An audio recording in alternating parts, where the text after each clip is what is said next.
అంత తొందరగా bell కొట్టేయచ్చు sir, అని అంత సమయం తీసుకోవాలి. అనుబంధ ప్రశ్న అనుబంధం జస్ట్ అయిపోవచ్చు సార్.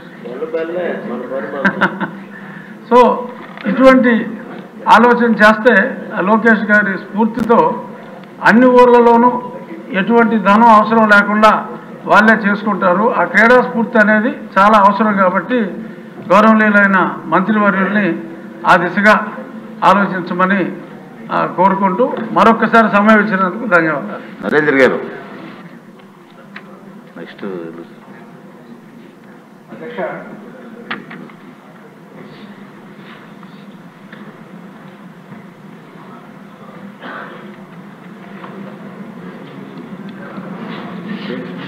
అధ్యక్ష, గౌరవ మంత్రి గారి సమాధానం ఒకసారి చూస్తే అధ్యక్ష, గత ప్రభుత్వంలో ఫేజ్ 1 కానివ్వండి, ఫేజ్ 2 కానీ దాదాపు 9,000 కోట్ల రూపాయల దాకా ఫేజ్ 1 ఫేజ్ 2 కింద ఖర్చు పెట్టడం జరిగింది అధ్యక్ష.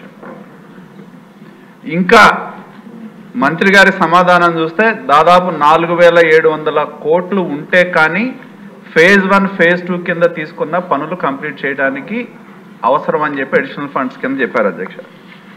నేను కోరేది ఏంటంటే దీనిలో ముఖ్యంగా ఇదేంటంటే నాడు నేడు అని చెప్పి గత ప్రభుత్వం ఏదో అద్భుతాలు జరిగినట్టు ప్రచారం చేసుకున్నారు. కానీ నాడు నేడు పేరు మీద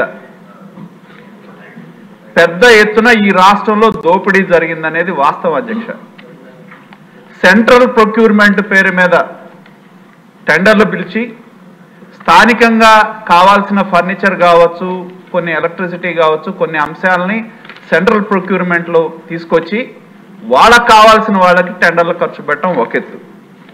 రెండోది అధ్యక్ష, ఇందాక చెప్పినట్టు ఏదైతే ఫేజ్ 1 కింద తీసుకున్న స్కూల్స్లో దాదాపు ఫేజ్ 1 కింద 15,000 స్కూల్స్ తీసుకున్నారు, ఫేజ్ 2 కింద 22,000 స్కూల్స్ తీసుకున్నారు అధ్యక్ష. మా దగ్గర మేము పొన్నూరు మున్సిపాలిటీలో ఈ పనులు పరిశీలిస్తే అధ్యక్ష, అసలు పనులు చేయకుండానే డబ్బులు డ్రా చేశారు. పాత టాయిలెట్లు ఉంటే మేము ఒక 5 స్కూల్స్ పొన్నూరు మున్సిపాలిటీలో విజిట్ చేశాం అధ్యక్ష.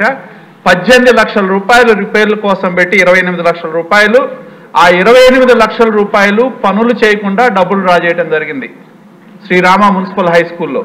పాత వాటికే రంగులేశారు, పాత టాయిలెట్లనే కట్టినట్టు చూపెట్టారు, 28 లక్షలు డబ్బులు డ్రా చేశారు. వీళ్ళు ఎంచుకున్న మార్గం ఏంటి అధ్యక్ష? స్కూల్ స్థాయిలో పేరెంట్స్ కమిటీ అని చెప్తారు, హెడ్ మాస్టర్ను బాధ్యులను చేస్తారు. వీళ్ళను పెట్టి వాళ్ళకు కావాల్సిన వైకాపా నాయకులు రాష్ట్రంలో పెద్ద నాయకులు దోచుకుంటే ఇవాళ పట్టణంలో కానీ మండలాల్లో కానీ అక్కడున్న వైకాపా నాయకులు స్కూళ్ళు పంచుకొని ఇష్టారాజ్యంగా పనులు చేయకుండా డబ్బులు డ్రా చేశారు. రెండోది అధ్యక్ష, గ్రనైట్. అసలు గ్రనైట్ ఎవరు అడిగారు? స్కూల్స్లో బాగున్న ఫ్లోరింగులను లేపేసి నాపరాయి, మనం పాత రోజుల్లో మనందరం నాపరాయి ఫ్లోరింగ్స్ ఉండేవి, ఆ నాపరాయి ఫ్లోరింగ్లన్నీ తీసేసి గ్రనైట్ రాయి కొనాలని చెప్పి ఆ గ్రనైట్ రాయిని మార్కెట్ కంటే ఎక్కువ ధరకి కొని అవసరం లేకపోయినా కూడా బాగున్న ఫ్లోరింగ్లను తీసేసి గ్రనైట్ రాయి వేశారు.